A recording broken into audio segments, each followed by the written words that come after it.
Just talking on and on about sports. Yes, people don't care about sports. They care about, don't ever say the words that will undo my delusions about myself. Don't ever switch the light on and let me see the grotesque thing I've become in the mirror.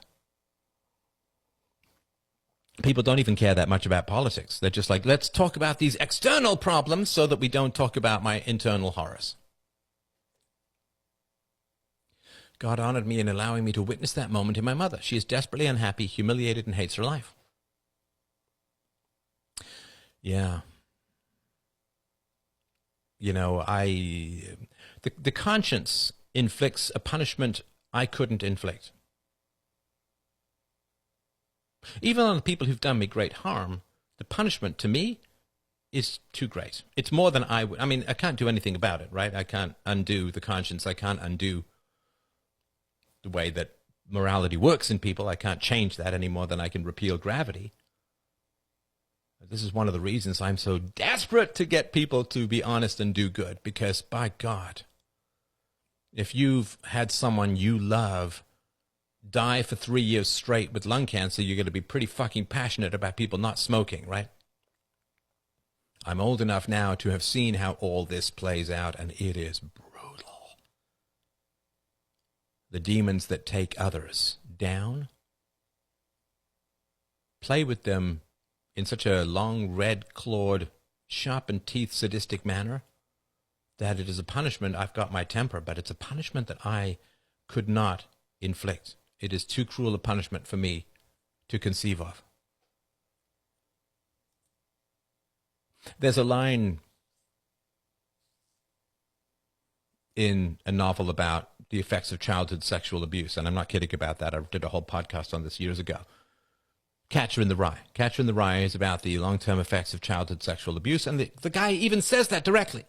When a teacher tries to come onto him and grab him, he says, oh my God, this happened about 1 million times since I was a kid.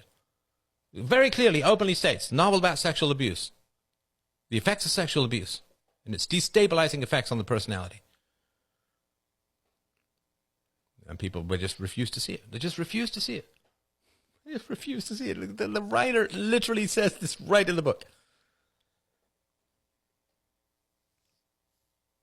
But there's a line where he says, you're the kind of guy who's falling and doesn't even know that he's falling. That's that line is terrifying to me. Like says you're the kind of guy who, like, he's in an office in the corner shooting staplers at someone else. And no, that's not quite it. No, you're like a guy who's falling. He doesn't even know that he's falling.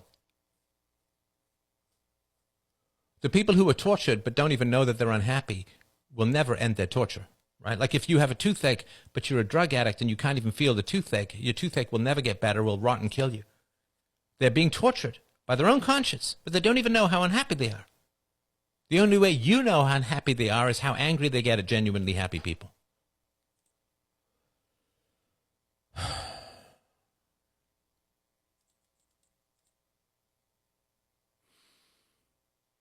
People play Ouija board to summon ghosts, but want to summon real ghosts. Try philosophy. No one is more hated than he who speaks the truth. Yes. Yes. People think they have an identity and all they have is conformity. Nobody wants to wake up, look in the mirror, and see nothing there. What's the old line? Most men die at 25, but wait till 75 to get buried. Nobody wants to look in the mirror and see a dead soul, to see a hollow shell, to see a stuffed man, a straw man, a nothing burger, a manufactured emptiness, a useful slave for malevolent forces. You manifest genuine thought, you expose the empty conformity. People don't want to see that. They want to think of themselves as good a lot more than they want to be good. And philosophy says, no cheating, no shortcuts. You want to feel good, be good. Be good. You want to feel happy, don't take a fucking drug. Don't chase the endless orgasm off the cliff of feminist manufacturing, fleshly exploitation. Don't be a cannibal of the vagina. Get your sustenance from where people don't exist, the holes.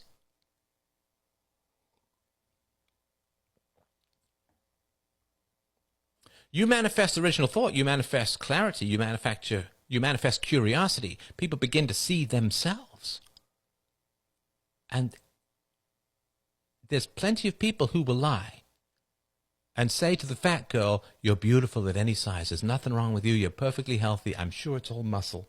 Lots of people will lie to you and tell you you're a fine person. That way they get to control you because you become addicted to them, propping you up with things you know are false. You become addicted to their lies. Now, people will lie to you and tell you that you're better than you are all the time.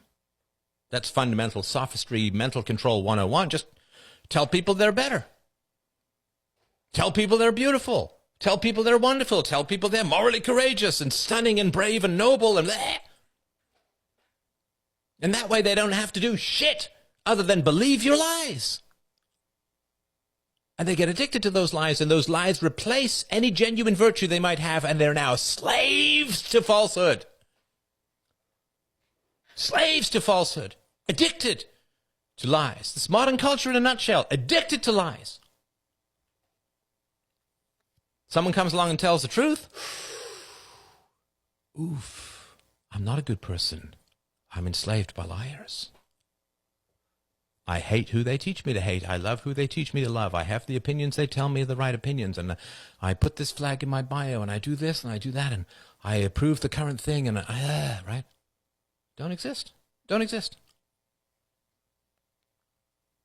And you can't even be honest about that and say, well, I'm just too chicken to have my own opinion, so I just go along with the current thing. And if they tell me to hate some group, I'll hate that group. If they tell me this group is wonderful, this group is wonderful. I don't know fucking thought of my own. Someone comes along and thinks for themselves and asks questions. They don't hate, like, nobody hates me. Nobody hates me. That's not a fact. It's not a thing. It's not a real thing. Nobody hates me. First of all, I'm a terrifically nice person. I'm a good dad. I'm a good husband. I'm a good friend. I love the world. I like people as a whole. I always enjoy chatting with new people. I always try to leave people with a smile or a joke or a thought or something.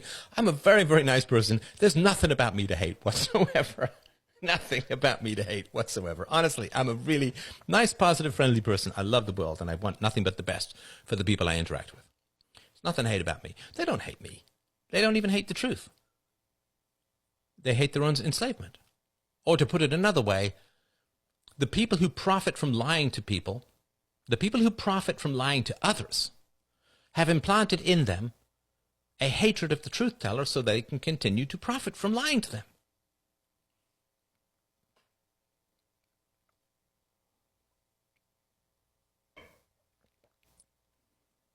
I've been told I'm too serious. I'm just desperate for truth and connection. Yeah, for sure. I hid my girlfriend from my crazy mother for about 2 years, and for a long time from others too. We're happily married for years now, and I've left most of the dysfunctional saboteurs out of my life. My instinct from the very beginning was, don't tell anyone, they'll ruin my happiness. I knew if I let my girlfriend through their filter, they'd sabotage me and I'd get together with the wrong woman. Yeah. God help you if you try to be happy around miserable people. God help you if you try to be good around corrupt people. They will fuck you up.